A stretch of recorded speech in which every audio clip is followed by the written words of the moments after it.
ایک شخص کے گھر میں بچے بھوکے تھے۔ وہ دریا کے کنارے اس ارادے سے آیا کہ کچھ مچھلیاں پکڑ لوں اور اپنے بچوں کو لے جا کر کھلاؤں۔ وہ شخص جب مچھلی پکڑ کر اپنے گھر جانے لگا تو راستے میں ایک شخص سے ملاقات ہوئی جو عہدے دار تھا۔ اس نے پوچھا، تیرے پاس کیا ہے؟ اس نے کہا، میرے پاس مچھلی ہے۔ تو عہدے دار بولا، لا مجھے دے دے۔ اس غریب آدمی نے کہا، میرے بچے بھوکے ہیں، میں یہ مچھلیاں ان کے لیے لے جاتا ہوں۔ اس عہدے دار نے زور زبردستی کر کے اس غریب سے مچھلی چھین لی۔ وہ بڑا رویا کہ میرے بچے بھوکے ہیں، لیکن اسے اس غریب پر رحم نہ آیا۔ مچھلی چھیننے کے بعد وہ مچھلی کو منہ کے بل پکڑ کے جانے لگا تو مچھلی کے منہ میں دانت یا کوئی اور شے ایسی تھی جو اس کی انگلی میں چبھ گئی، جس سے اس کو درد محسوس ہوا۔ وہ شخص اپنے گھر گیا، مچھلی کو پکایا اور مزے سے کھا لیا۔ درد آہستہ آہستہ بڑھ رہا تھا اور تکلیف بھی بڑھتی چلی جا رہی تھی۔ تھوڑا بہت علاج کروایا لیکن تکلیف کم نہ ہوئی۔ کچھ دنوں کے بعد جب ڈاکٹر کے پاس گیا تو ڈاکٹر نے کہا کہ انگلی میں زہر چڑھ گیا ہے۔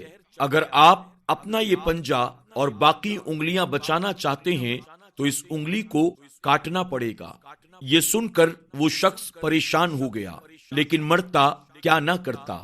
خیر، آپریشن ہو گیا، اس کی ایک انگلی کو کاٹ دیا گیا۔ تھوڑے دنوں تک سکون ملا۔ اب پھر سے اس کے ہاتھ اور پنجے میں درد شروع ہو گیا۔ وہ دوبارہ ڈاکٹر کے پاس گیا۔ ڈاکٹر نے کہا، زہر اب ہتھیلی تک پہنچ چکا ہے، اگر بازو بچانا چاہتے ہو تو ہتھیلی کو کاٹنا پڑے گا۔ یہ سن کر اس کی تو حالت خراب ہو گئی، اس کے علاوہ اور کوئی راستہ بھی نہ تھا۔ مجبوراً وہ ہتھیلی کو کٹوانے کے لیے تیار ہو گیا۔ آپریشن کے بعد تھوڑے دن تک راحت رہی، لیکن پھر سے ہاتھ میں درد شروع ہو گیا۔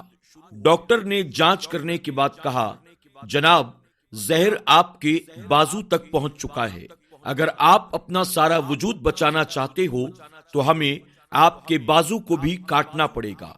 آخر کار اس کا بازو بھی کاٹ دیا گیا۔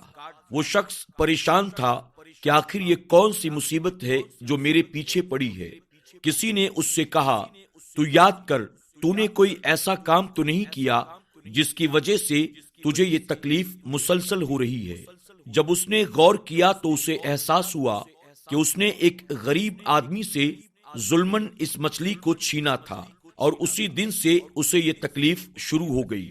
اب وہ اس غریب آدمی کی تلاش میں نکل پڑا۔ بڑی مشکل سے ڈھونڈتا ڈھونڈتا اس تک پہنچا اور پوچھا، کیا آپ مجھے پہچانتے ہیں؟ اب اس کی حالت ایسی ہو گئی تھی کہ اسے پہچاننا مشکل تھا۔ یاد دلانے کے بعد اس بندے نے اسے پہچان لیا تو اس شخص نے اس غریب آدمی سے پوچھا، جب میں تم سے جبرن وہ مچھلی لے کر گیا تھا تو تم نے کیا کہا تھا؟ اس بندے نے کہا، میں نے تمہارے لیے بد دعا کی تھی۔ تو وہ شخص رو پڑا اور اپنا سارا حال اسے کہہ سنایا۔ پھر اس سے معافی مانگی تو اس غریب بندے نے اسے معاف کر دیا اور ہاتھ اٹھا کر اللہ کی بارگاہ میں دعا کی، اے اللہ، میں نے اسے معاف کر دیا، تو بھی اسے معاف فرما دے۔ فرمایا گیا کہ اسی دن سے اس شخص کا درد بھی جاتا رہا۔ ناظرین اکرام، مظلوموں کی بد دعا سے ہمیشہ بچنا چاہیے۔ اللہ ہمیں مظلوموں، یتیموں اور بیواؤں کا حق مارنے سے، ان پر ظلم کرنے سے بچنے کی اور دوسروں کو روکنے کی توفیق عطا فرمائے۔